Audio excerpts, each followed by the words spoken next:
बिस्मिल्लाहिर्रहमानिर्रहीम। अस्सलामु अलैकुम। मरने के बाद मुर्दा अपने घर वालों को कितने साल तक याद करता है और रोता है, जानने के लिए वीडियो को आखिरी तक लाजमी देखिए। बिस्मिल्लाहिर्रहमानिर्रहीम। दुनिया और आखिरत के बाद एक और आलम है जिसको आलम बरज़ख कहते हैं। मरने के बाद और क़यामत से पहले तमाम इंसो जिन के अरवाह हस्बे मरातिब इसमें रहना होता है और रूह कहीं भी हो जिस्म के साथ इसका ताल्लुक़ रहता है। कब्र पर आने वाले को पहचानती है और ये कहना कि फ़लाँ की रूह फ़लाँ के अंदर चली गई या इसने दोबारा जन्म लिया, ये अक़ीदा कुरान और हदीस के ख़िलाफ़ है। हदीस शरीफ में है कि जब मुसलमान मरता है उसकी रूह राह खोल दी जाती है, जहाँ चाहे खोल दी जाती है।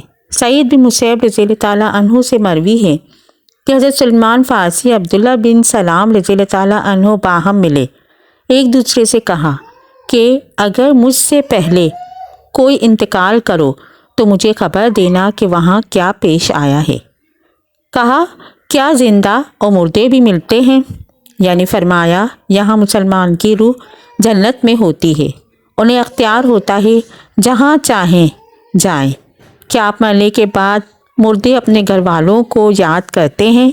देखें, जब किसी इंसान का इंतकाल हो जाता है तो वो मरने वाले शख्स को ये मालूम होता है कि हम इस दुनिया से मुंतकिल होकर इस दुनिया में यानी आलम बरज़ख में आ गए हैं, और उसको ये सारी चीज़ें याद होती हैं कि हमारा घर है, मकान है, रिश्तेदार है, यार है, अजीज़ व अक़ारिब हैं और हमारे बहन भाई हैं और हमारी एक फ़ैमिली है। और यहाँ तक कि जब इस मुर्दे की रूह निकल जाती है, जब इसको दफनाया जा रहा होता है, तो फिर उस वक्त वो मुर्दा अपनी आँखों से सारी चीज़ें देख भी रहा होता है।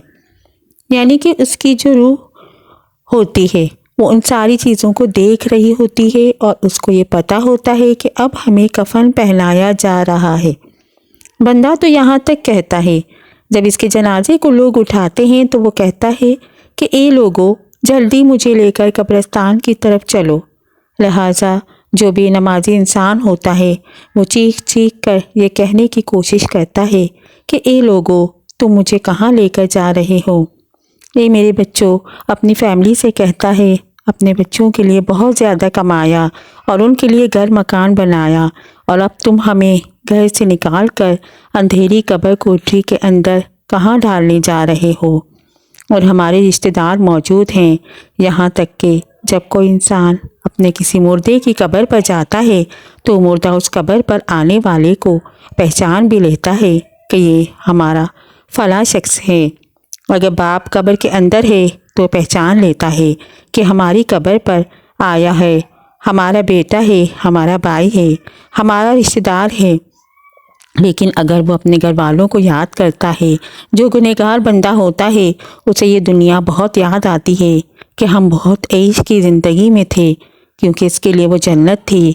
गुनहगार के लिए तो बड़ा ऐश, वो सोचता है कि जो हमारी वो ज़िंदगी थी दुनिया वाली, वो इस ज़िंदगी को बहुत याद करता है।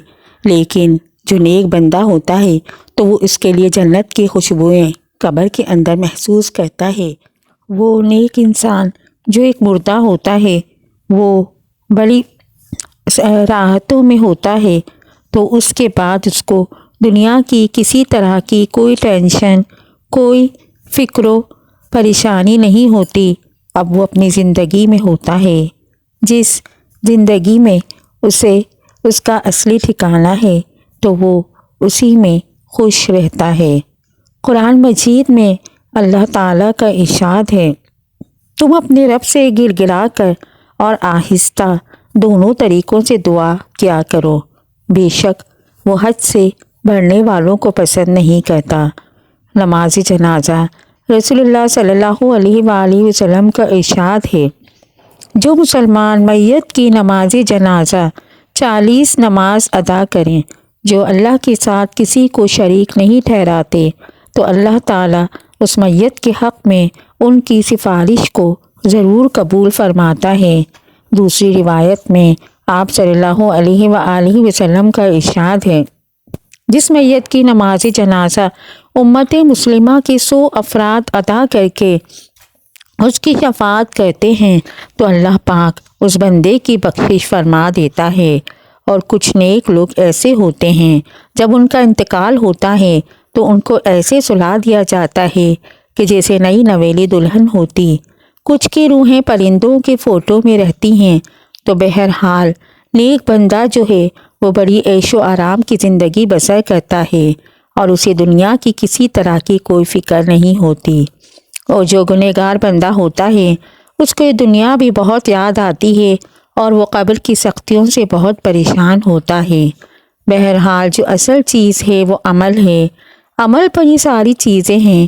اگر انسان کے عمل اچھے ہیں تو موت سے اچھا میسج کوئی نہیں، اور اگر انسان کے اعمال خراب ہیں تو موت سے برا اس کے لیے کوئی پیغام نہیں۔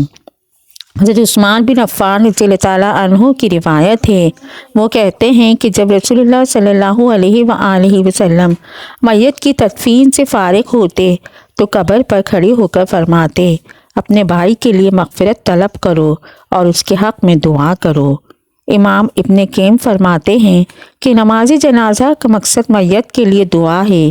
قبر کے پاس کھڑے ہو کر دعا اور طلب مغفرت کرنا حضرت عبداللہ بن عمر رضی اللہ تعالیٰ عنہ کی روایت ہے کہ حضور اکرم صلی اللہ علیہ وآلہ وسلم جب میت کو قبر میں رکھتے تو فرماتے، بسم اللہ، اس کے لیے ثابت قدمی مانگو، اس کے لیے جو سوال کیا جائے گا تو اللہ رب العالمین کے بارگاہ میں یہ دعا ہے، اللہ تبارک و تعالی ہم تمام لوگوں کو خوب اچھے اور نیک عمل کرنے کی توفیق عطا فرمائے، آمین۔ اگر میری یہ ویڈیو پسند آئی ہو تو اس کو لائک، شیئر اور سبسکرائب کیجیے۔ جزاک اللہ۔